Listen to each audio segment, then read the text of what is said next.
Hello students, कैसे आप सभी लोग। उम्मीद करता हूं आप सभी अच्छे और स्वस्थ होंगे। मैं Aryan Chaturvedi, assistant professor of chemistry. तो देखो, आज के इस लेक्चर में मैं डिस्कशन करूंगा आयनिक यौगिकों की विलेयता को प्रभावित करने वाले कारक। मतलब कौन कौन से तो ऐसे फैक्टर है जो आयनिक यौगिकों की विलेयता को बढ़ाएंगे और कौन कौन से ऐसे फैक्टर है जो आयनिक यौगिकों की विलेयता को घटाएंगे। ठीक है ना। एक बार फिर से बता देता हूं, आज के इस लेक्चर में डिस्कशन करूंगा मैं आयनिक यौगिकों की विलेयता को प्रभावित करने वाले कारक। मतलब factor affecting of solubility of ionic compound. ठीक है ना। Factor affecting of solubility of ionic compound. ठीक है ना। आयनिक यौगिकों की विलेयता को प्रभावित करने वाले कारक। तो सुनो भैया ध्यान से।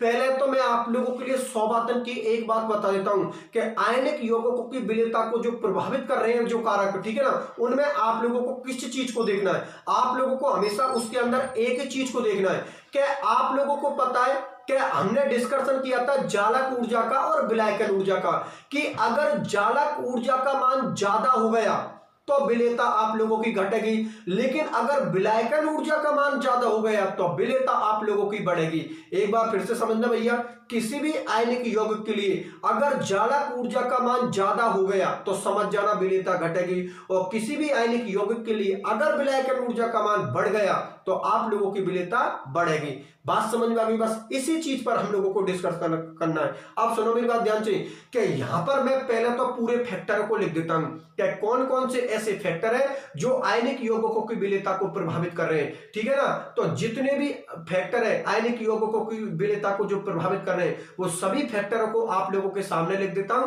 फिर एक एक फैक्टर का पर्सनली हेडिंग डाल डाल के डिस्कशन करेंगे। मेरी बात आप लोग समझ में आ गई। एक बार फिर से समझ लेना भैया, आज का टॉपिक हम लोगों के लिए बहुत इंपॉर्टेंट टॉपिक है, क्योंकि इसको एग्जाम में बहुत ज्यादा क्वेश्चन पूछता है इस टॉपिक से। ठीक है ना। टॉपिक का नाम है आयनिक यौगिकों की विलेयता को प्रभावित करने वाले कारक, मतलब factor affecting of solubility of ionic compound. ठीक है ना। इसके बारे में डिस्कशन करना है, और इसके बारे में आप लोगों को सिर्फ एक ही चीज ध्यान में रखनी है कि किसी भी आयनिक यौगिक के लिए अगर विलायकन ऊर्जा का मान ज्यादा हो गया तो विलेयता बढ़ेगी, और किसी भी आयनिक यौगिक के लिए अगर जालक ऊर्जा लैटिस एनर्जी का मान बढ़ गया तो विलेयता आप लोगों की घटेगी। चलो ठीक है, मैं पूरे फैक्टर को आप लोगों के सामने लिख देता हूं। तो देखो भैया, कौन कौन से ऐसे फैक्टर है जो आयनिक यौगिकों की विलेयता को प्रभावित कर रहे हैं। तो पहला फैक्टर है आप लोगों का भैया आयनों पर आवेश। ठीक है ना। हमें देखना आयनों पर आवेश। ठीक है ना। पहला फैक्टर है आयनों पर आवेश। ठीक है ना। आयनों पर आवेश। दूसरा जो आप लोगों का यहाँ पर फैक्टर है या कारक है वो है आप लोगों का आयनों का आकार। दूसरा जो फैक्टर है वो है भैया आप लोगों का आयनों का आकार। ठीक है ना। दूसरा फैक्टर है आयनों का आकार। यहां पर जो आप लोगों का तीसरा फैक्टर है, वहां पर वो तीसरे फैक्टर का नाम है धनायनों का। तीसरे फैक्टर का नाम है आप लोगों का धनायनों का इलेक्ट्रॉनिक विन्यास। इलेक्ट्रॉनिक विन्यास मतलब इलेक्ट्रॉनिक कॉन्फ़िगरेशन। धनायनों का इलेक्ट्रॉनिक विन्यास मतलब इलेक्ट्रॉनिक कॉन्फ़िगरेशन। ठीक है ना। धनायनों का इलेक्ट्रॉनिक विन्यास। चौथे फैक्टर का नाम है आप लोगों के सम आयन प्रभाव की उपस्थिति। चौथे फैक्टर का नाम है आप लोगों के सम आयन प्रभाव की उपस्थिति। समायन प्रभाव की उपस्थिति। ठीक है ना। जिसको कॉमन आयन इफेक्ट बोलते हो, समायन प्रभाव की उपस्थिति। पांचवें फैक्टर का नाम है यहां पर विलायकों के डाई इलेक्ट्रिक स्थिरांकों के मान। ठीक है ना। विलायकों के डाई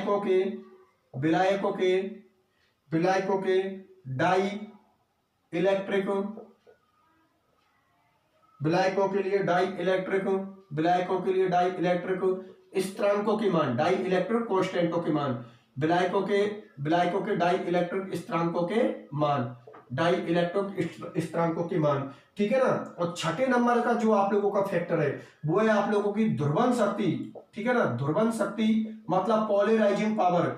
ध्रुवन शक्ति एवं ध्रुवंता, पोलराइजिबिलिटी। ठीक है। ध्रुवन शक्ति एवं ध्रुवंता मतलब पोलराइजिंग पावर एंड पोलराइजिबिलिटी। ठीक है ना। एक बार फिर से बता देता हूं, इधर देखो भैया, ये जो 6 फैक्टर मैंने आप लोगों के सामने लिखे हैं, ये 6 फैक्टर आयनिक यौगिकों की विलेयता को अर्थात आयनिक कंपाउंडों की सॉल्युबिलिटी को इफेक्टिव करते हैं। कौन कौन से फैक्टर हैं? आयनों पर आवेश, दूसरा फैक्टर है आयनों का आकार, तीसरा फैक्टर है धनायनों का इलेक्ट्रॉन विन्यास, इलेक्ट्रॉन कॉन्फ़िगरेशन, चौथा फैक्टर है समान प्रभाव की उपस्थिति, मतलब जिसको कॉमन आयन इफेक्ट बोलते हो। पांचवें नंबर का फैक्टर है विलायकों के डाई इलेक्ट्रिक स्थिरांकों के मान, मतलब जो सॉल्वेंट होते हैं उनके डाई इलेक्ट्रो कांस्टेंट की वैल्यू देखनी है हम लोगों को, ठीक है ना। और छठे नंबर का जो पॉइंट है उसका नाम है ध्रुवन शक्ति एवं ध्रुवणता, मतलब पोलराइजिंग पावर एंड पोलराइजेबिलिटी। मेरी बात आप लोग समझ में आ गई। अब सुनो मेरी बात ध्यान से कि अब मैं पर्सनली एक एक फैक्टर को ले रहा हूं, ठीक है ना, और एक एक फैक्टर को मैं आप लोगों के लिए बिल्कुल गहराई से, बिल्कुल बेसिक से बताता चलता हूं, जिससे कि आप लोगों का एक एक टॉपिक, एक एक पॉइंट, एक एक कॉन्सेप्ट आप लोगों का क्लियर हो जाएगा, ठीक है ना। मैं फिर बता देता हूं, यहां पर आयनिक यौगिकों की विलेयता को जो प्रभावित कारक कर रहे हैं कारक, वो कारक कितने आपलोगों के सामने 6 कारक हैं। पहला कारक कौन सा, आयनों पर आवेश, दूसरा कारक आयनों का आकार, तीसरा कारक है आप लोगों का धनायनों का इलेक्ट्रॉन विन्यास, चौथा कारक है समान प्रभाव की उपस्थिति, मतलब कॉमन आयन इफेक्ट, पांचवा है आप लोगों का विलायकों के डाई इलेक्ट्रिक स्थिरांकों के मान, और छठे नंबर का जो पॉइंट है वो है आप लोगों का ध्रुवन शक्ति एवं ध्रुवणता, मतलब पोलराइजिंग पावर एंड पोलराइजेबिलिटी। मेरी बात आप लोग समझ में आ गई। चलो ठीक है, अब मैं एक एक हेडिंग ले रहा हूं और फिर उसके बाद एक एक हेडिंग ले लेकर सबको मैं एक्सप्लेन कर देता हूं कि कौन कौन से तो ऐसे फैक्टर हैं जो विलेयता को बढ़ाएंगे और कौन कौन से ऐसे फैक्टर हैं जो विलेयता को घटाएंगे। तो देख लो भैया, मैं आप लोगों के सामने एक एक हेडिंग को ले लेता हूं। तो सबसे पहले ले रहा हूं भैया मैं आयनों पर आवेश, कि आयनों पर आवेश अगर बढ़ेगा तो विलेयता आप लोगों की बढ़ेगी या घटेगी, इसके बारे में डिस्कशन करेंगे, ठीक है ना। पहला फैक्टर होगा भैया आप लोगों का आयनों पर आवेश, मतलब चार्ज ऑन आयंस। इधर देखो भैया, यहां पर मैं रिलेशन को लिख देता हूं आप लोगों के लिए, यहां पर लिख देता हूं मैं विलायकन ऊर्जा, विलायकन ऊर्जा, विलायकन ऊर्जा जो डायरेक्टली प्रोपोर्शनल आयनों पर आवेश, आयनों पर आवेश। अगर आयनों पर आवेश बढ़ेगा तो विलायकन ऊर्जा का मान बढ़ेगा, ठीक है, ठीक है ना। अगर विलायकन ऊर्जा का मान बढ़ेगा तो फिर जलयोजन ऊर्जा का मान भी बढ़ेगा। तो यहां पर लिख देता हूं जलयोजन, जलयोजन ऊर्जा समानुपाती आयनों पर आवेश, मतलब डायरेक्टली प्रोपोर्शनल आयनों पर आवेश, मतलब हाइड्रेशन एनर्जी का मान भी बढ़ेगा अगर आयनों पर आवेश बढ़ेगा। और सुनो भैया, अगर आयनों पर आवेश बढ़ेगा तो जालक ऊर्जा का मान भी बढ़ेगा। तो यहां पर लिख देता हूं जालक ऊर्जा समानुपाती, यहां पर लिख दिया मैंने आयनों पर आवेश, आयनों पर आवेश। तो भैया आयनों पर आवेश बढ़ने पर इन तीनों ही ऊर्जाओं के मान बढ़ेंगे, जालक ऊर्जा का मान भी बढ़ेगा, विलायकन ऊर्जा का मान भी बढ़ेगा और जलयोजन ऊर्जा का मान भी बढ़ेगा। अब मैं इस टॉपिक को आप लोगों के लिए समझा देता हूं। देखो भैया इधर देखो, आयनिक यौगिकों की विलेयता को प्रभावित करने वाला जो मैंने पहला फैक्टर लिया, वो पहला फैक्टर आप लोगों को कौन सा है, आयनों पर आवेश, मतलब चार्ज ऑन आयंस। अब देखो यहां पर गौर करने वाली बात यह है कि अगर आयनों पर आवेश बढ़ेगा तो जालक ऊर्जा का मान भी बढ़ेगा, अगर आयनों पर आवेश बढ़ेगा तो विलायकन ऊर्जा का मान भी बढ़ेगा, और अगर आयनों पर आवेश बढ़ेगा तो जलयोजन ऊर्जा का मान भी बढ़ेगा। तो यार ये कैसा हो रहा है कि आप लोगों को पता है कि जालक ऊर्जा तो विलेयता का विरोध करती है, और जो विलायकन ऊर्जा और जलयोजन ऊर्जा होती है वो आप लोगों को पता है विलेयता का सपोर्ट करती है। तो ये कैसे पॉसिबल है, तो वो मैं आप लोगों के लिए बता देता हूं। सुनो भैया ध्यान से समझना कि अगर आयनों पर आवेश बढ़ेगा, पहले तो एक चीज अपने दिमाग में क्लियर कर लो, ये विलायकन ऊर्जा और जलयोजन ऊर्जा का मतलब एक ही है। अगर मैं विलायकन ऊर्जा बोल रहा हूं तो समझ जाना इसमें सर जलयोजन ऊर्जा को बोले, और अगर मैं जलयोजन ऊर्जा को बोल रहा हूं तो समझ जाना सर इसमें विलायकन ऊर्जा को भी बोले, मतलब हाइड्रेशन एनर्जी और सॉल्वेशन एनर्जी, और इसको इंग्लिश में हम क्या बोलते हैं, लैटिस एनर्जी, जालक ऊर्जा को। अब सुनो मेरी बात ध्यान से कि मैं आप लोगों से क्या बोल रहा हूं कि अगर आयनों पर आवेश बढ़ रहा है तो जालक ऊर्जा का मान भी बढ़ रहा है और विलायकन ऊर्जा का मान भी बढ़ रहा है, लेकिन विलायकन ऊर्जा का मान जालक ऊर्जा के मान के कंपेयर में कम बढ़ रहा है। इसका मतलब विलेयता घट रही है, या ऐसा बोल सकता हूं कि किसी भी आयनिक यौगिक के लिए अगर उस आयनिक यौगिक पर आयनों पर आवेश बढ़ रहा है, ध्यान से समझना, बहुत अच्छे बोल रहा हूं, किसी भी आयनिक यौगिक पर अगर आयनों पर आवेश बढ़ रहा है तो आयनों पर आवेश बढ़ रहा है तो जालक ऊर्जा का मान भी बढ़ रहा है और विलायकन ऊर्जा का मान भी बढ़ रहा है, लेकिन जालक ऊर्जा का मान ज्यादा बढ़ रहा है, और अगर जालक ऊर्जा का मान ज्यादा बढ़ रहा है तो विलेयता आप लोगों की घट रही है। इसका मतलब ये हुआ कि एक एग्जांपल ले लेता हूं मैं आप लोगों के सामने, जैसे कि मैंने एग्जांपल ले लिया NaCl और MgCl2। अब मुझे इसमें यह देखना है कि किसकी विलेयता तो ज्यादा है और किसकी विलेयता कम है, मतलब किसकी तो सॉल्युबिलिटी ज्यादा हो, किसकी सॉल्युबिलिटी कम है। तो चेक कर लेते हैं। तो देखो आपको पता है इस पर प्लस होगा, इस पर माइनस होगा, इस पर प्लस के 2 होगा और इस पर माइनस के 1 होगा। तो देखो इधर भी -1 है, इधर भी -1 है, तो माइनस तो यहां पर वेरी नहीं कर रहा, मतलब माइनस पर तो यहां पर विलेयता डिपेंड नहीं कर रही है, लेकिन प्लस पर यहां पर आप लोगों की विलेयता डिपेंड कर रही है। इसके पास आयन, इसके पास आवेश कितना है 1 और इसके पास में आवेश कितना है 2। और आप लोगों को पता है कि आवेश बढ़ने पर विलायकन ऊर्जा भी बढ़ रही है, आवेश बढ़ने पर विलायकन ऊर्जा भी बढ़ रही है और आवेश बढ़ने पर जालक ऊर्जा भी बढ़ रही है। लेकिन जालक ऊर्जा ज्यादा बढ़ रही है और अगर आवेश बढ़ने पर जालक ऊर्जा ज्यादा बढ़ेगी तो आप लोगों की विलेयता घटेगी, क्योंकि जालक ऊर्जा विलेयता का विरोध करती है। तो कॉमन सी बात है, इसके अंदर जो जालक ऊर्जा होगी वो कम होगी क्योंकि इस पर आवेश कम है। इस पर जो जालक ऊर्जा है, इस एग्जांपल में इस आयनिक यौगिक में जालक ऊर्जा का मान ज्यादा है। अगर जालक ऊर्जा का मान ज्यादा है तो इसकी विलेयता क्या होगी, कम होगी। इसका मतलब वाटर के अंदर या किसी भी सॉल्वेंट के अंदर या किसी भी विलायक के अंदर पहले कौन घुलेगा, आप लोगों का NaCl घुलेगा। पहले NaCl क्यों घुल रहा है, क्योंकि NaCl की आपको पता है यहां पर जालक ऊर्जा कम है, ठीक है ना। और यहां पर MgCl2 की जालक ऊर्जा क्या है, ज्यादा, क्योंकि उस पर आवेश ज्यादा है और आवेश बढ़ने पर जालक ऊर्जा का मान भी बढ़ रहा है, विलायकन ऊर्जा का मान भी बढ़ रहा है, लेकिन जालक ऊर्जा का मान ज्यादा बढ़ रहा है। अगर जालक ऊर्जा का मान ज्यादा बढ़ेगा तो कॉमन सी बात है, विलेयता आप लोगों की घटेगी, क्योंकि जालक ऊर्जा विलेयता का विरोध करती है। इसका मतलब NaCl पहले घुलेगा और MgCl2 बाद में घुलेगा। इसकी जालक ऊर्जा क्या है, कम। लिख देता हूं यहां पर जालक ऊर्जा कम है, जालक ऊर्जा कम है इसीलिए वो पहले घुल रहा है, क्योंकि इस पर आवेश कम है। और इसकी जालक ऊर्जा क्या है, ज्यादा। जालक ऊर्जा क्या है, ज्यादा। इसकी जालक ऊर्जा ज्यादा इसलिए क्योंकि आपको पता है इस पर +2 चार्ज है, तो आवेश बढ़ेगा तो जालक ऊर्जा का मान बढ़ेगा और जालक ऊर्जा का मान यहां पर ज्यादा बढ़ रहा है, ज्यादा बढ़ रहा है तो विलेयता आप लोगों को घटेगी। इसलिए किसी भी आयनिक यौगिक में मतलब किसी भी आयनिक सॉल्वेंट के अंदर है, किसी भी आयनिक विलायक के अंदर आप लोगों का NaCl पहले घुलेगा, MgCl2 बाद में घुलेगा। क्यों पहले घुलेगा, क्योंकि आपको पता है इसकी जालक ऊर्जा कम है, जालक ऊर्जा कम है तो ये पहले घुलेगा, इसकी जालक ऊर्जा ज्यादा है तो ये बाद में घुलेगा। मेरी बात आप लोग समझ में आ गई। तो ये आप लोगों का पहला फैक्टर होगा, आयनिक यौगिकों की विलेयता को प्रभावित कर रहे हैं, ठीक है ना, अर्थात सोल्युबिलिटी को प्रभावित कर रहे हैं कि किस आयनिक यौगिक को तो पहले घुलना चाहिए और किस आयनिक यौगिक को बाद में घुलना चाहिए। पहला फैक्टर आप लोगों को क्लियर, चलो ठीक है, बहुत अच्छी बात है। पहला फैक्टर कौन सा खत्म होता है, आप लोगों का आयनों पर आवेश। अब मैं दूसरे फैक्टर की बात करता हूं जिसका नाम है आयनों का आकार, मतलब साइज ऑफ आयंस। तो देख लो दूसरे फैक्टर को भी मैं आप लोगों के लिए समझा देता हूं जिसका नाम है आयनों का आकार। तो आयनों का आकार आयनिक यौगिकों की विलेयता को किस तरीका से प्रभावित कर रहा है इसको भी मैं आप लोगों के लिए समझा देता हूं, ठीक है। तो देख लो भैया, दूसरा फैक्टर भैया आप लोगों का आयनों का आकार। दूसरा फैक्टर आप लोगों का आयनों का आकार, मतलब साइज ऑफ आयंस। दूसरा फैक्टर आप लोगों का आयनों का आकार, साइज ऑफ आयंस। इसको भी समझा देता हूं आप लोगों के लिए। तो सबसे पहले वही मैं आप लोगों के सामने रिलेशन लिख देता हूं। रिलेशन आप लोगों का यहां पर कौन है, विलायकन ऊर्जा। रिलेशन आप लोगों का कौन है, विलायकन ऊर्जा। विलायकन ऊर्जा व्युत्क्रमानुपाती होगी आयनों के आकार के, आयनों के आकार के, ठीक है ना। विलायकन ऊर्जा का मान होगा वो व्युत्क्रमानुपाती होगा आयनों के आकार के, ठीक है ना। मतलब जिसका आकार जितना बड़ा होगा उसकी विलायकन ऊर्जा का मान उतना ही कम होगा।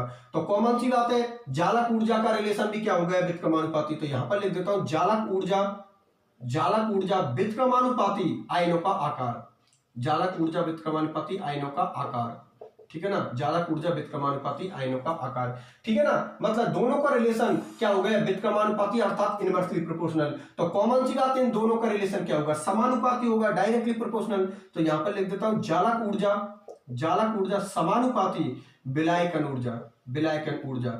मतलब लेटिस एनर्जी डायरेक्टली प्रोपोर्शनल किसको होगा, सॉल्वेशन एनर्जी के, ठीक है ना। अब मैं दो एग्जांपल आप लोगों के सामने लिख रहा हूं और दोनों एग्जांपलों से इस टॉपिक को आप लोगों के लिए क्लियर करवा देता हूं। एक एग्जांपल तो आपका मैंने लिया NaF, एक एग्जांपल ले लिया NaCl, एक एग्जांपल ले लिया NaBr और एक एग्जांपल ले लिया मैंने NaI, ठीक है ना। एक एग्जांपल मैंने यहां पर ले लिया आप लोगों के लिए, किसका ले लिया, एक एग्जांपल मैंने किसका ले लिया, BeSO4, एक एग्जांपल मैंने किसका ले लिया MgSO4, एक एग्जांपल मैंने किसका ले लिया CaSO4, एक एग्जांपल मैंने SrSO4 का ले लिया और एक एग्जांपल मैंने किसका ले लिया BaSO4, ठीक है ना। ये कौन है, बी बेरिलियम और ये कौन है, बेरियम Ba। चलो ठीक है, इसको भी मैं आप लोगों के लिए समझा देता हूं।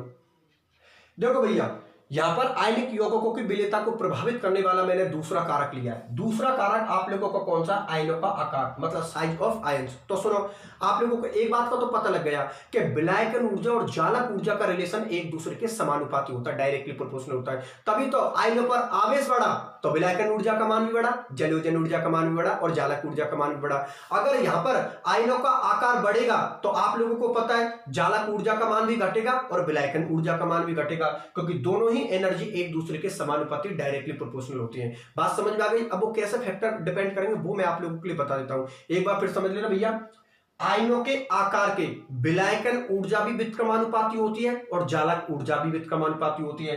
मतलब आप लोगों की सॉल्वेशन एनर्जी भी इनवर्सली प्रोपोर्शनल होती है और आप लोगों की लेटेस्ट एनर्जी भी इनवर्सली प्रोपोर्शनल होती है, क्योंकि दोनों ही एनर्जी का रिलेशन आपस में क्या होता है, समानुपाती, अर्थात डायरेक्टली प्रोपोर्शनल। एक बार फिर से समझना, अगर आयनों का आकार बढ़ रहा है तो जालक ऊर्जा का मान भी घट रहा है और विलायकन ऊर्जा का मान भी घट रहा है, इसलिए दोनों का रिलेशन व्युत्क्रमानुपाती है। विलायकन ऊर्जा व्युत्क्रमानुपाती आयनों का आकार और जालक ऊर्जा व्युत्क्रमानुपाती आयनों का आकार, क्योंकि दोनों ही एनर्जी एक दूसरे के क्या होती है, समानुपाती। जालक ऊर्जा समानुपाती किसको होगा, विलायकन ऊर्जा के, अर्थात सॉल्वेशन एनर्जी के। अब सुनो मेरी बात ध्यान से कि यहां पर मैंने दो एग्जांपल लिए इसको एक्सप्लेन करने के लिए, ध्यान से समझना। यहां पर दो एग्जांपल लिए हैं, तो देखो यहां पर सोडियम तो सब में कॉमन है, ठीक है ना, सोडियम कॉमन है, तो यहां पर बेरी कौन कर रहा है, रिनाइन, ठीक है ना। ये तो आकार किसको हो जाएगा, रिनाइनों का आकार, ठीक है ना, रिनाइनों का आकार, रिनाइनों का आकार। भाई दो ही तो आयन होते हैं, एक तो आप लोगों को कौन होता है, धनायन जिसको कैटायन बोलते हो, एक आप लोग कौन होता है, ऋणायन जिसको एनायन बोलते हो, ठीक है ना। तो देखो सोडियम तो सब में कॉमन है, तो सोडियम से तो कोई मतलब नहीं है।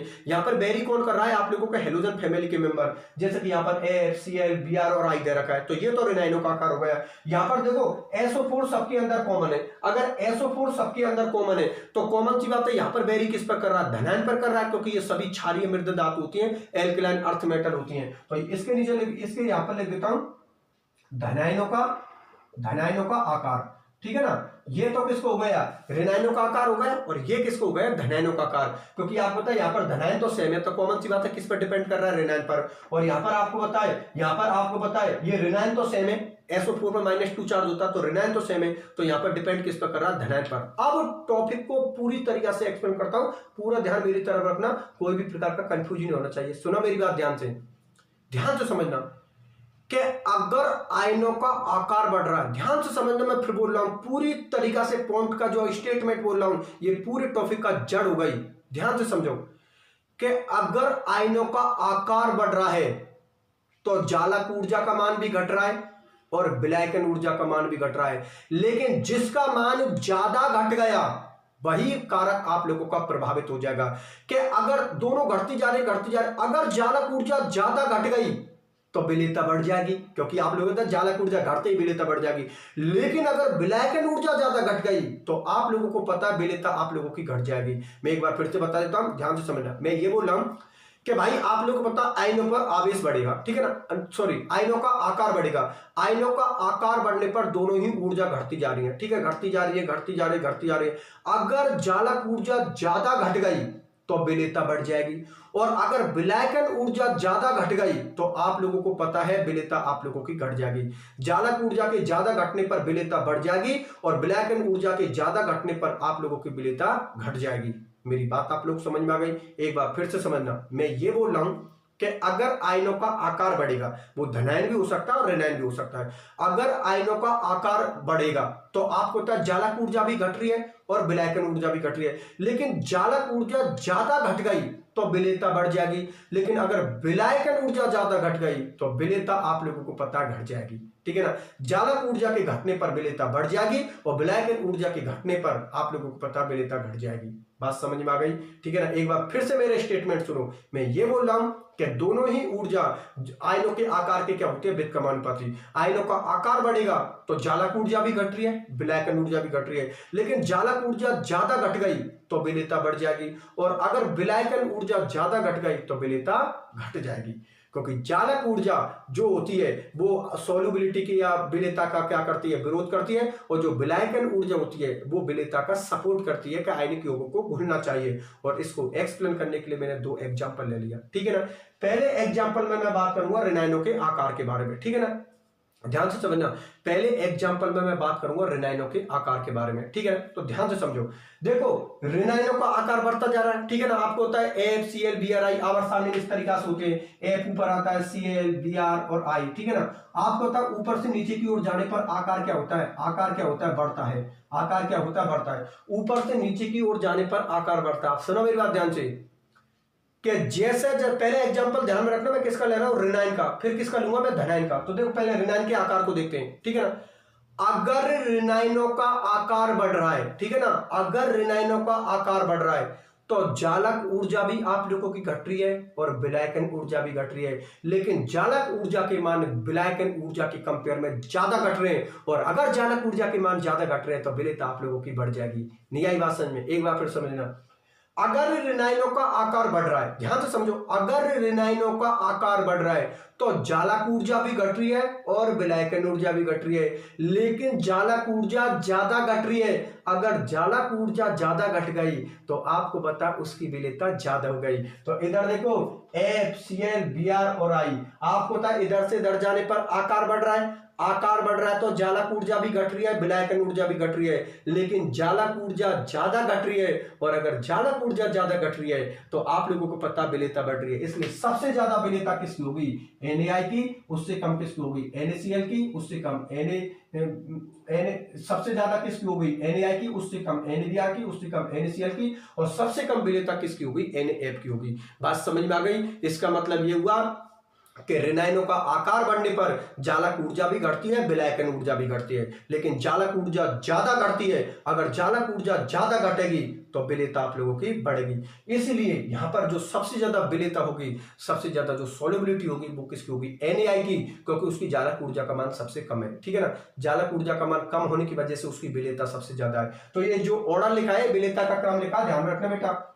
विलेयता का क्रम लिखा है, विलेयता का क्रम, विलेयता का क्रम अर्थात सॉल्युबिलिटी का ऑर्डर लिखा है, ठीक है ना। एक बार फिर से बता देता हूं, रेनाइनों का आकार बढ़ने पर जालक ऊर्जा भी घट रही है, विलायकन ऊर्जा भी घट रही है। लेकिन जालक ऊर्जा ज्यादा घट रही है, और अगर जालक ऊर्जा ज्यादा घटी तो विलेयता बढ़ जाएगी। चलो ठीक है, दूसरा एग्जांपल ले लेता हूं धनायनों के आकार के बारे में, साइज ऑफ कैटायन के बारे में। तो देखो यहां पर SO4 तो सबके अंदर कॉमन है, और SO4 पर -2 चार्ज होता है। तो SO4 तो यहां पर बेरी नहीं कर रहा है, यहां पर बेरी कौन कर रही है, क्षारीय मृद धातु एल्कलाइन अर्थ मेटल, ठीक है। आपको पता है ऊपर से नीचे की ओर जाने पर आकार बढ़ता है, ठीक है ना। सबसे बड़ा आकार यहां पर किसका है, Ba का, बेरियम का। सबसे छोटा आकार यहां पर किसका होता है, बेरिलियम का, ठीक है ना। सही है, बेरिलियम ऊपर, भाई आवाज आने में इस तरीका से होते हैं। बी सबसे ऊपर आता है, उसके नीचे कौन सा आता है, Mg आता है, फिर कौन आता है, Ca आता है, फिर Sr आता है, फिर Ba आता है। और आपको पता है ऊपर से नीचे की ओर जाने पर आकार बढ़ता है, ऊपर से नीचे की ओर जाने पर आकार बढ़ता है। इसका मतलब ये निकला, ये बेरिलियम हो गया, मैग्नीशियम हो गया, कैल्शियम हो गया, स्ट्रोंशियम हो गया और बेरियम हो गया। आप सुनो मेरी बात ध्यान से, कि धनायनों का आकार बढ़ने पर, ध्यान से समझना, धनायनों का आकार बढ़ने पर जालक ऊर्जा भी घट रही है, विलायकन ऊर्जा भी घट रही है। लेकिन विलायकन ऊर्जा ज्यादा घट रही है, और अगर विलायकन ऊर्जा ज्यादा घट गई तो विलेयता भी उसके साथ घट जाएगी। इसका मतलब यहां पर आप लोगों को पता है सबसे बड़ा आकार इसका है, लेकिन इसके लिए जालक ऊर्जा का मान आप लोगों का क्या है, ज्यादा, और विलायकन ऊर्जा का मान क्या है, कम। इसलिए इसकी विलेयता सबसे कम होगी। तो सबसे ज्यादा विलेयता किसकी होगी, इसकी होगी, उससे कम इसकी होगी, उससे कम इसकी होगी, उससे कम इसकी होगी, और सबसे कम इसकी होगी। इसका मतलब ये ऑर्डर लिखा है, वो किसका लिखा, विलेयता का क्रम, विलेयता का क्रम अर्थात ऑर्डर ऑफ सॉल्युबिलिटी। मेरी बात आप लोगों को समझ में आई या नहीं आई। और इस तरीका से आप लोगों को ये दूसरा पॉइंट भी क्लियर होता है, जिसका नाम है आयनों का आकार, साइज ऑफ आयंस। बात समझ में आ गई। एक बार फिर इसको बहुत कम शब्दों में बता देता हूं, सुनो भैया ध्यान से। जालक ऊर्जा और विलायकन ऊर्जा का जो रिलेशन होता है वो एक दूसरे के समानुपाती होता है, ठीक है ना। मतलब आयनों पर जब आवेश बढ़ रहा तो दोनों बढ़ रही थी, और जब आयनों का आकार बढ़ रहा है तो दोनों ही घट रही है आप लोगों की। लेकिन डिपेंड ये कर रहा है ज्यादा कौन घट रही है। अगर जालक ऊर्जा ज्यादा घट गई तो विलेयता बढ़ जाएगी, और अगर विलायकन ऊर्जा ज्यादा घट गई तो विलेयता घट जाएगी। कैसे, इसको देखते हैं। जब हमने रेनाइनों का आकार देखा तो रेनाइनों का आकार बढ़ने पर जालक ऊर्जा भी आप लोगों को पता घटी, और विलायकन ऊर्जा भी घटी, लेकिन जालक ऊर्जा ज्यादा घटी। अगर जालक ऊर्जा ज्यादा घट गई तो कॉमन सी बात है उसकी विलेयता सबसे ज्यादा हो जाएगी, ठीक है। जब हमने धनायनों के आकार की बात की थी तो जालक ऊर्जा भी घटी, विलायकन ऊर्जा भी घटी, लेकिन विलायकन ऊर्जा ज्यादा घटी। अगर विलायकन ऊर्जा ज्यादा घटी तो कॉमन सी बात है उसकी विलेयता कम होगी। तो देखो आकार बढ़ा था आप लोगों का, इधर से इधर लेफ्ट से राइट की ओर जाने पर आकार बढ़ा था आप लोगों का। आकार बढ़ा था तो दोनों ही ऊर्जा घटी थी आप लोगों की, लेकिन ज्यादा कौन सी घटी थी? विलायकन ऊर्जा। तो इसके लिए चालक ऊर्जा का मान ज्यादा है और विलायकन ऊर्जा का मान कम है, इसीलिए इसकी विलेयता सॉल्युबिलिटी सबसे कम है, ठीक है ना। क्योंकि विलायकन ऊर्जा विलेयता का सपोर्ट करती है कि उसको घुलना चाहिए आयनिक यौगिक को, और जो चालक ऊर्जा होता है वो विलेयता का विरोध करती है कि आयनिक यौगिक को नहीं घुलना चाहिए। समझ में आ गई ना।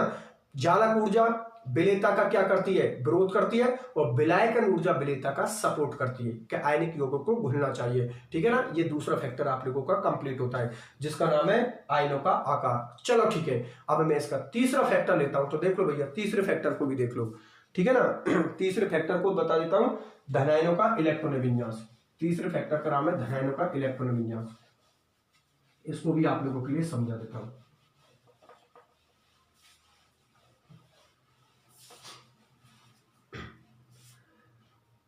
तीसरे फैक्टर का नाम है भैया आप लोगों के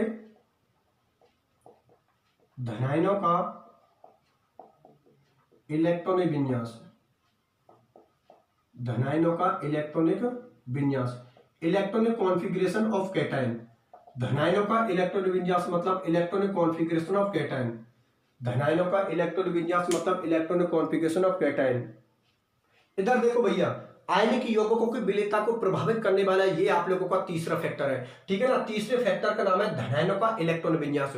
तो देखो मैं आप लोगों के लिए एक बात बता देता हूं कि जो धनायनों का इलेक्ट्रॉन विन्यास होता है वो दो प्रकार का होता है। एक तो होता है अक्रिय गैस विन्यास, नोबल गैस कॉन्फ़िगरेशन, और एक होता है छद्म इलेक्ट्रॉन विन्यास मतलब स्यूडो इलेक्ट्रॉनिक कॉन्फ़िगरेशन। मैं आप लोगों को लिख देता हूं, धनायनों का जो इलेक्ट्रॉन विन्यास होता है वो कितने प्रकार का होता है? दो प्रकार का। एक तो कौन होता है? अक्रिय गैस विन्यास, अक्रिय गैस विन्यास, ठीक है ना, मतलब नोबल गैस कॉन्फ़िगरेशन। एक तो कौन सा होता है? अक्रिय गैस विन्यास, और एक होता है छद्म, एक होता है आप लोगों का छद्म गैस विन्यास, ठीक है ना, छद्म अक्रिय गैस विन्यास, ठीक है ना, छद्म अक्रिय गैस विन्यास, छद्म अक्रिय गैस विन्यास, स्यूडो नोबल गैस कॉन्फ़िगरेशन। तो देखो भैया, धनायनों का जो इलेक्ट्रॉन विन्यास होता है अर्थात जो कैटायनों का इलेक्ट्रॉन कॉन्फ़िगरेशन होता है वो दो प्रकार का होता है। एक तो अक्रिय गैस विन्यास होता है, नोबल गैस कॉन्फ़िगरेशन, और एक होता है छद्म अक्रिय गैस विन्यास मतलब स्यूडो नोबल गैस कॉन्फ़िगरेशन। तो दोनों का मतलब बता देता हूं, सुनो भैया,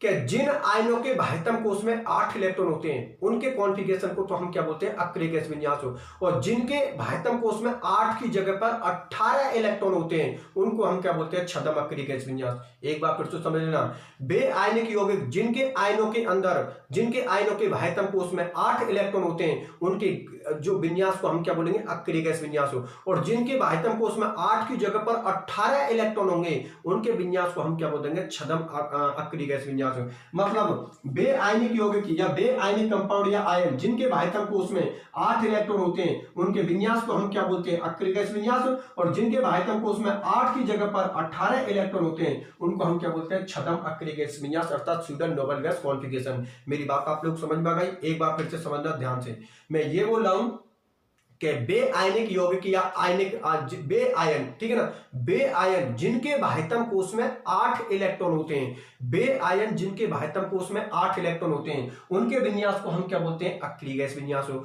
और बे आयन जिनके बाह्यतम कोष में 8 की जगह पर 18 इलेक्ट्रॉन होते हैं उनके विन्यास को हम क्या बोलते हैं? छद्म अक्रिय गैस विन्यास। अब यहां पर गौर करने वाली बात है वो मैं आप लोगों के लिए बता देता हूं, जिनमें 8 इलेक्ट्रॉन होंगे उनको अक्रिय गैस विन्यास बोलेंगे, और जिनमें 8 की जगह पर 18 इलेक्ट्रॉन होंगे उनको हम क्या बोलेंगे? छद्म अक्रिय गैस विन्यास अर्थात स्यूडो नोबल गैस कॉन्फ़िगरेशन। अब सुनो मेरी बात ध्यान से कि मैंने दो वर्डों की अभी थोड़ी देर पहले बात की थी आप लोगों से, चालक ऊर्जा और विलायकन ऊर्जा।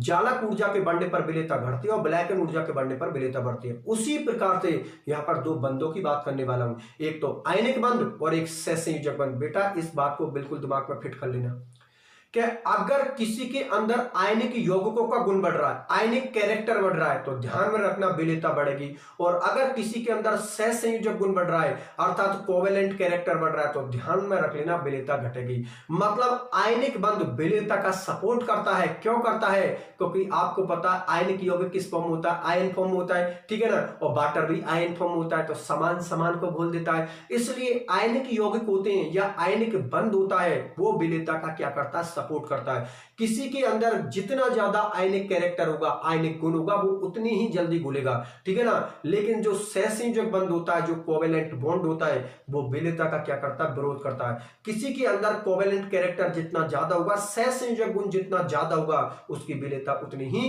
कम होगी। तो दो पॉइंटों को दिमाग में उतार लो, जालक ऊर्जा, विलायकन ऊर्जा को, और सहसंयोजक बंध और आयनिक बंध को। कॉन्सेप्ट क्या है कि अगर किसी के लिए, किसी आयनिक यौगिक के लिए जालक ऊर्जा का मान ज्यादा हुआ तो विलेयता घटेगी, और किसी आयनिक यौगिक के लिए विलायकन ऊर्जा का मान ज्यादा हुआ तो विलेयता बढ़ेगी। साइड में कर दो। अब मैं बंध की बात कर लेता हूं। अगर किसी भी कंपाउंड के अंदर, किसी भी कंपाउंड के अंदर या किसी भी यौगिक के अंदर अगर आयनिक गुण ज्यादा होगा, आयनिक कैरेक्टर ज्यादा होगा तो विलेयता बढ़ेगी, और किसी भी यौगिक के अंदर अगर सहसंयोजक गुण ज्यादा होगा, कोवेलेंट कैरेक्टर ज्यादा होगा, तो विलेयता आप लोगों की घटेगी। मतलब आयनिक गुण विलेयता का सपोर्ट करती है और सहसंयोजक गुण विलेयता का विरोध करती है। सुनो मेरी बात ध्यान से। तो आप सुनो कि जिनके बाह्यतम कोष में 8 इलेक्ट्रॉन होते हैं, उनके विन्यास को हम क्या बोले, अक्रिय गैस विन्यास हो। और जिनके बाह्यतम कोष में अक्रिय गैस, जिनके बाह्यतम कोष में 8 इलेक्ट्रॉन होते हैं और जिनका विन्यास अक्रिय गैस विन्यास होता है, वो बनाते हैं आयनिक बंध। इसीलिए अक्रिय गैस विन्यास वाले जितने भी आप लोगों के यौगिक होंगे,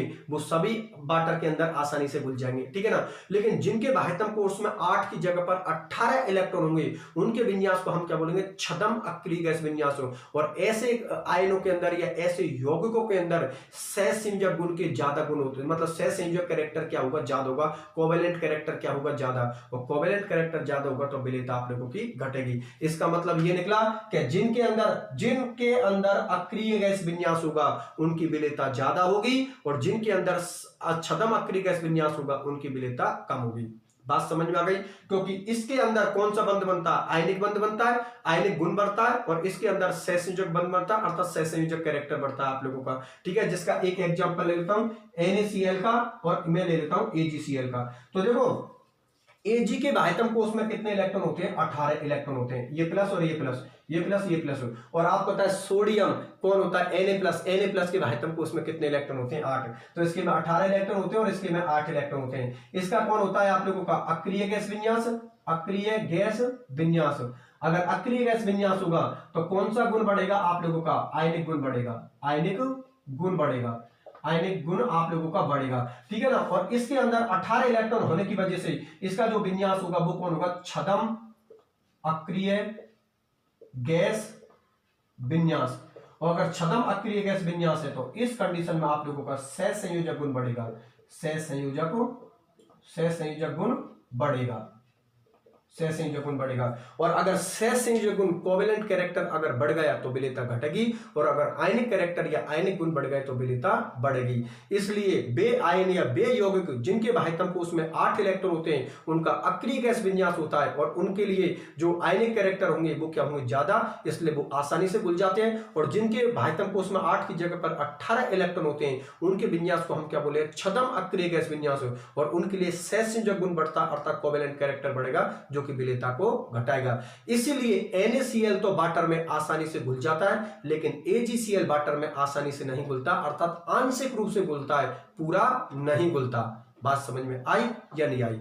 इसका मतलब अक्रिय गैस विन्यास विलेयता का सपोर्ट करता है कि घुलना चाहिए, और छद्म अक्रिय गैस विलेयता का विरोध करता है कि नहीं घुलना चाहिए, क्योंकि इसके अंदर आयनिक गुण ज्यादा होता है और इसके अंदर सहसंयोजक गुण ज्यादा होता है। आयनिक गुण बढ़ेगा तो विलेयता बढ़ेगी, और सहसंयोजक गुण बढ़ेगा तो विलेयता घटेगी। ये आप लोगों का तीसरा पॉइंट हो गया, आयनिक यौगिकों की विलेयता को प्रभावित करने वाले कारकों में। बात समझ में आ गई ना। इसलिए NaCl आसानी से घुल जाता है वाटर में, बिल्कुल कंप्लीट सॉल्युबल हो जाता है, लेकिन AgCl वाटर में आसानी से नहीं घुलता, आंशिक रूप से घुलता है या नहीं घुलता है, ऐसे भी बोल सकते हैं आप लोग। चलो ठीक है, ये आप लोगों का तीसरा पॉइंट होता है जिसका नाम है धनायनों का इलेक्ट्रॉन विन्यास। चलो ठीक है, अब मैं इसके चौथे पॉइंट पर डिस्कशन करता हूं। तो देख लो भैया, चौथे पॉइंट को भी देख लो आप लोग, चौथे पॉइंट को भी आप लोगों के लिए समझा देता हूं।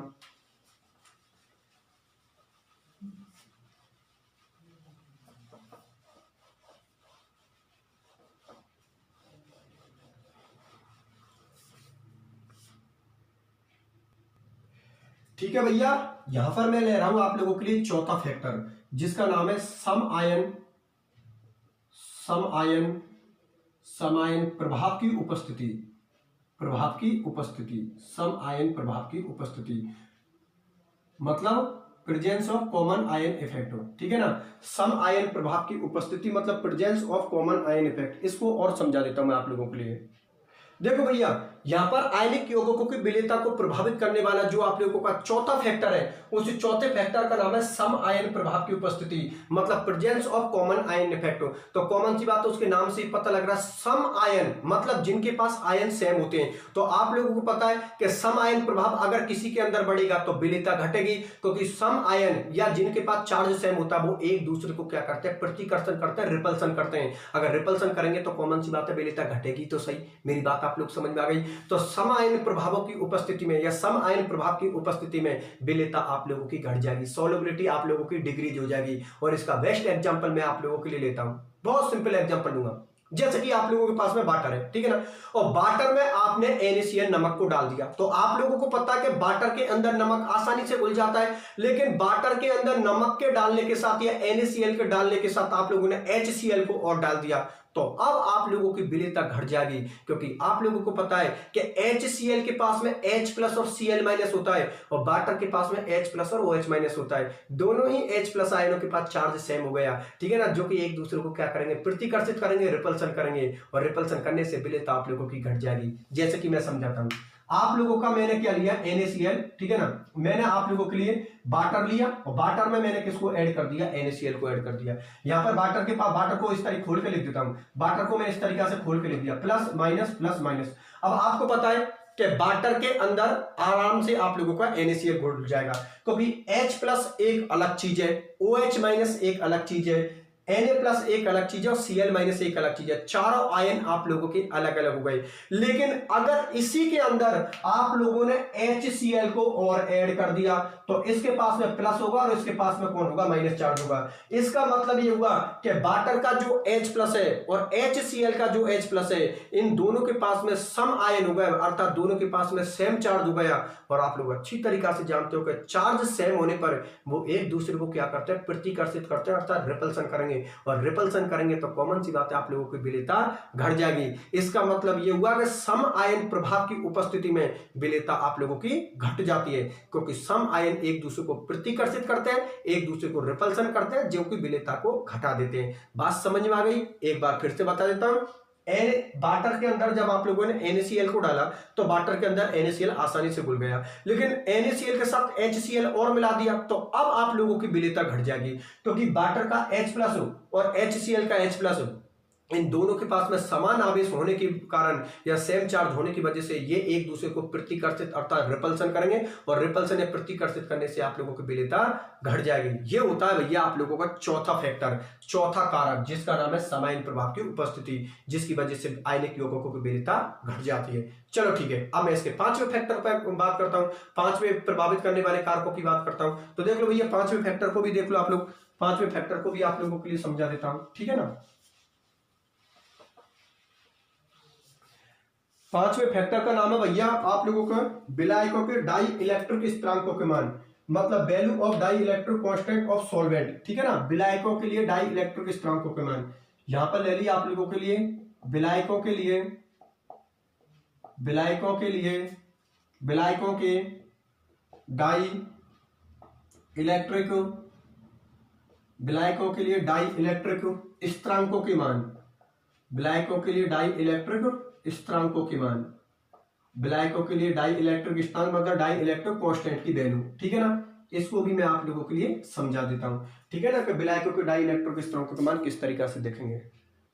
देखो भैया, आयनिक यौगिकों की विलेयता को प्रभावित करने वाले कारकों में मैंने आप लोगों के सामने पांचवा पॉइंट लिया, पांचवा फैक्टर लिया, जिसका नाम है विलायकों के डाई इलेक्ट्रिक स्थिरांकों के मान, मतलब डाई इलेक्ट्रिक कांस्टेंट की वैल्यू। तो एक बात आप लोग ध्यान में रखना कि जिन विलायकों के लिए, जिन सॉल्वेंटों के लिए डाई इलेक्ट्रिक स्थिरांकों के मान या डाई इलेक्ट्रिक कांस्टेंट के मान जितने ज्यादा होंगे वो आयनिक यौगिकों के लिए उतना ही अच्छा विलायक होगा।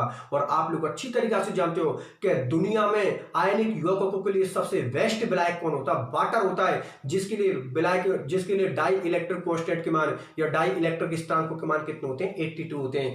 वाटर के लिए डाई इलेक्ट्रिक कांस्टेंट के मान कितने होते हैं? 82 होते हैं। इसलिए दुनिया का सबसे बेस्ट विलायक आयनिक यौगिकों के लिए कौन होता है? वाटर होता है। वैसे भी आप लोग जानते हो वाटर प्लस माइनस फॉर्म में होता है, ध्रुवीय होता है, और आयनिक यौगिक भी प्लस माइनस फॉर्म में होते हैं, अर्थात वो भी ध्रुवीय होते हैं। और समान समान को बोलता है। आयनिक वाले आयनिक को बोलेंगे, सहसंयोजक वाले सहसंयोजक को बोलेंगे, ध्रुवीय वाले ध्रुवीय को बोलेंगे, और अध्रुवीय वाले अध्रुवीय को बोलेंगे। मतलब पोलर वाले पोलर को बोलेंगे और नॉन पोलर वाले नॉन पोलर को बोलेंगे। बात समझ में आ गई ना?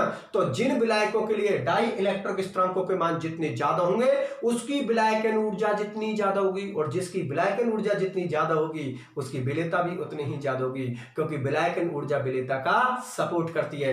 बात समझ में आ गई ना? इसलिए वाटर जो आयनिक यौगिकों के लिए होता है विलायक, ये सबसे अच्छा विलायक होता है, क्योंकि इसके लिए डाई इलेक्ट्रिक कांस्टेंट की वैल्यू कितनी होती है? 82 होती है, अर्थात 82 होती है। इसलिए आयनिक यौगिकों के लिए सबसे बेस्ट विलायक कौन होता है? वाटर होता है, जिसकी डाई इलेक्ट्रिक कांस्टेंट की वैल्यू कितनी होती है? 82 होती है। एक बार फिर से बता देता हूं, जिन विलायकों के लिए डाई इलेक्ट्रिक कांस्टेंट के मान जितने ज्यादा होते हैं उनके लिए विलायकन ऊर्जा का मान उतना ही ज्यादा होता है, और जिनके लिए विलायकन ऊर्जा का मान जितना ज्यादा होता है वो आयनिक यौगिकों को उतना ही अच्छा घोलेंगे। ठीक है ना? तो आयनिक यौगिकों के लिए जो वाटर होता है वो बेस्ट विलायक होता है, क्योंकि उसके डाई इलेक्ट्रिक कांस्टेंट के मान ज्यादा है। ज्यादा होने की वजह से वो वाटर में आसानी से घुल जाते हैं। ठीक है ना? लेकिन यहां पर एक कंफ्यूज करने वाला पॉइंट है, लेकिन कंफ्यूज की कोई बात नहीं है। जैसे कि बात करता हूं मैं HF की, ठीक है ना? HF की बात करता हूं, इसके लिए डाई इलेक्ट्रिक कांस्टेंट की वैल्यू कितनी होती है? 87 होती है। जो आप लोगों का HF होता है ना, इसके लिए डाई इलेक्ट्रिक स्थिरांकों के मान या डाई इलेक्ट्रिक कांस्टेंट की वैल्यू कितनी होती है? 87 होती है। फिर भी हम आपको पता वाटर को ही लेते हैं, HF को नहीं लेते हैं, और उसका भी रीजन है, क्योंकि एक तो आपको पता वाटर सस्ता मिलता है, आप लोग जानते हो वाटर है, जल है, वो सभी जगह पर मिल जाता है, एक तो सस्ता पड़ता है। दूसरा क्या होता है कि जो HF होता है ना, इसकी रिएक्शन होती है वो बहुत ही विषैली टाइप की होती है। तो विषैली टाइप की होने की वजह से हम विलायक के रूप में कभी भी HF को कम में नहीं लेते, जबकि उसके लिए डाई इलेक्ट्रिक कांस्टेंट की वैल्यू वाटर से भी ज्यादा है। अब इसका मतलब तो ये होगा कि भाई डाई इलेक्ट्रिक कांस्टेंट के मान जितने ज्यादा होंगे वो उतना ही अच्छा विलायक होगा, तो फिर HF को लेना चाहिए। वाटर को क्यों लेते हो? वाटर के तो 82 ही है। ठीक है ना? तो उसका रीजन देता हूं, एक तो वाटर सस्ता पड़ता है, सभी जगह पर मिल जाता है, और दूसरा क्या है कि HF महंगा पड़ता है, और दूसरी बात क्या है कि HF की जितनी भी रिएक्शन होती हैं वो सभी रिएक्शन विषैली टाइप की होती हैं। तो अगर कोई विषैली रिएक्शन होगी तो कॉमन सी बात है उनके लिए हम क्यों विलायक को लेंगे? इसीलिए आयनिक यौगिकों के लिए हम वाटर को ही यूज में लेते हैं, वाटर को ही काम में लेते हैं। बात समझ में आ गई ना? और इसके दो रीजन बता दिए। वाटर का एक तो सस्ता पाता है, दूसरा आपको पता है वाटर सभी जगह पर मिल जाता है। HF की जो अभिक्रिया होती है वो विषैली होती है, और HF महंगा भी पड़ता है। इसलिए आयनिक यौगिकों के विलायकों के रूप में हम HF को यूज में नहीं लेते, हम वाटर को ही यूज में लेते हैं, जल को ही यूज में लेते हैं। बात समझ में आ गई? तो ये बात समझ में आ गई ना कि जिस आयनिक योग मतलब जिस विलायक के लिए डाई इलेक्ट्रिक कांस्टेंट के मान जितने ज्यादा होंगे उसकी विलायकन ऊर्जा के मान उतने ही ज्यादा होंगे, और जिसके विलायकन ऊर्जा के मान जितने ज्यादा होंगे वो आयनिक यौगिकों के लिए उतना ही अच्छा विलायक होगा, अर्थात वो आयनिक यौगिकों को उतनी अच्छी तरीका से अपने आप में घोलेगा। बात समझ में आ गई? ठीक है। इसी के साथ आप लोगों के 5वें नंबर का फैक्टर भी खत्म होता है, जिसका नाम है विलायकों के डाई इलेक्ट्रिक स्थिरांकों के मान। ठीक है। अब मैं इसका लास्ट एंड फाइनल फैक्टर ले लेता हूं, लास्ट एंड फाइनल कारक ले लेता हूं, जिसका नाम है ध्रुवन शक्ति एवं ध्रुवनता, पोलराइजिंग पावर एंड पोलराइजेबिलिटी। ठीक है ना? उसको भी लेकर और इस टॉपिक को खत्म करता हूं। ठीक है, तो देख लो भैया उसको भी। छठे नंबर के फैक्टर को और देख लो भैया, वो भी समझने लायक है। ठीक है ना? हालांकि उसका तो डिस्कशन आगे हम डिटेल से भी करेंगे। ठीक है भैया, यहां पर जो आप लोगों का छठे नंबर का फैक्टर है उसका नाम है ध्रुवन शक्ति, मतलब पोलराइजिंग पावर, ध्रुवन शक्ति एवं ध्रुवनता, पोलराइजेबिलिटी, ध्रुवनता, पोलराइजिंग पावर एंड पोलराइजेबिलिटी। ठीक है ना? इसको और समझा देता हूं मैं आप लोगों के लिए। तो देखो भैया, आयनिक यौगिकों की विलेयता को प्रभावित करने वाला जो अपना छठा फैक्टर है, जो अपना छठा कारक है, उसका नाम है ध्रुवन शक्ति एवं ध्रुवनता, मतलब पोलराइजिंग पावर एंड पोलराइजेबिलिटी। अब सुनो मेरी बात ध्यान से, ये ध्रुवन शक्ति क्या होती है और ये ध्रुवनता क्या होती है, मतलब ये पोलराइजिंग पावर क्या होती है और पोलराइजेबिलिटी क्या होती है, इसका डिस्कशन हम अगले लेक्चर में बिल्कुल डिटेल से करेंगे। बिल्कुल इसका स्पेशल टॉपिक है कि ध्रुवन शक्ति हम किसको बोलते हैं और ध्रुवनता किसको बोलते हैं, इसका बिल्कुल डिटेल से टॉपिक है, और उसका बिल्कुल डिटेल से मतलब बताऊंगा कि ध्रुवन शक्ति क्या होती है, ध्रुवंता क्या होती है। फिलहाल में तो आप लोग इतना ही मतलब रखो, क्योंकि यहाँ पर इस पॉइंट की बात हो रही है विलेयता से रेस्पेक्ट में, तो इतना ही बता देता हूं कि ध्रुवन शक्ति और ध्रुवंता गुण बढ़ने पर सहसंयोजक गुण बढ़ता है, कोवेलेंट कैरेक्टर बढ़ता है। और आप लोगों के लिए अभी क्या बात बोली थी कि सहसंयोजक गुण बढ़ेगा, कोवेलेंट कैरेक्टर बढ़ेगा तो विलेयता घटेगी। बात समझ में आ गई? तो सुनो, छठा फैक्टर का नाम है ध्रुवन शक्ति एवं ध्रुवंता, मतलब पोलराइजिंग पावर एंड पोलराइजिबिलिटी। ध्रुवन शक्ति और ध्रुवंता गुण बढ़ने पर सहसंयोजक गुण बढ़ता है, कोवेलेंट कैरेक्टर बढ़ता है, और अगर सहसंयोजक गुण बढ़ेगा तो विलेयता घटेगी। इसका मतलब यह हुआ कि ध्रुवन शक्ति और ध्रुवंता विलेयता को घटाती हैं, सोल्युबिलिटी को डिक्रीज करती हैं। बात मेरी आप लोगों को समझ में आ गई? इस तरीका से छठे नंबर का फैक्टर भी आप लोगों का क्लियर होता है, जिसका नाम है ध्रुवन शक्ति एवं ध्रुवंता। ठीक है ना? तो इस तरीका से हम लोगों ने आयनिक यौगिकों की विलेयता को प्रभावित करने वाले कितने कारक पढ़े हैं? 6 कारक पढ़े, 6 फैक्टर पढ़े। 6 फैक्टरों के एक बार फिर से नाम बता देता हूं। पहला फैक्टर हम लोगों ने कौन सी लिया था? आयनों पर आवेश। दूसरा फैक्टर हम लोगों ने कौन सा लिया था? आयनों का आकार। तीसरा फैक्टर हम लोगों ने लिया था धनायनों का इलेक्ट्रॉन विन्यास। चौथा फैक्टर हम लोगों ने लिया था समान प्रभाव की उपस्थिति। पांचवा फैक्टर हम लोगों ने लिया था विलायकों के लिए डाई इलेक्ट्रिक स्थिरांकों के मान। और छठा फैक्टर हम लोगों ने लिया ध्रुवन शक्ति और ध्रुवंता। बात समझ में आ गई? इनकी क्या केमिस्ट्री है, पूरी केमिस्ट्री निचोड़ कर आप लोगों के सामने कर दी। टॉपिक बहुत ज्यादा इंपॉर्टेंट है। मैं फिर बता देता हूं भैया, टॉपिक आगे आने वाले जितने भी टॉपिक है, अब जो जैसे आज का टॉपिक है, इससे और आगे आने वाले टॉपिक है, वो सभी टॉपिक आप लोगों के बहुत इंपॉर्टेंट है। क्योंकि लास्ट ईयर के पेपर उठा कर देखना, आपको खुद को पता लग जाएगा कि यार ये क्वेश्चन कितनी बार एग्जाम में पूछ रखे हैं। ठीक है ना? इसलिए बिल्कुल सब चीज को ध्यान से समझ के चलना। और बाकी का तो नोट्सों के अंदर इतनी शानदार लैंग्वेज लिखवा रखी है कि क्लास को लेने के बाद, लेक्चर को लेने के बाद एक बार नोट्स पढ़ लेना, दिमाग में ऐसी फिट हो जाएगी, दोबारा कभी भूल ही नहीं रहे आप लोग। बात समझ में आ गई? चलो ठीक है, तो आज के लेक्चर को हम यहीं तक रखते हैं। ठीक है, फिर मिलते हैं अगले लेक्चर में। अगले लेक्चर में क्या बात बतानी है मुझे ध्रुवन शक्ति और ध्रुवंता के बारे में बताना है, क्या पोलराइजिंग पावर और पोलराइजिबिलिटी क्या होती है। ठीक है ना? उसका डिस्कशन मैं अगले लेक्चर में करूंगा। ठीक है, तो फिर आज का लेक्चर यहीं तक रखते हैं, मिलते हैं अगले लेक्चर में। अपना ख्याल रखना।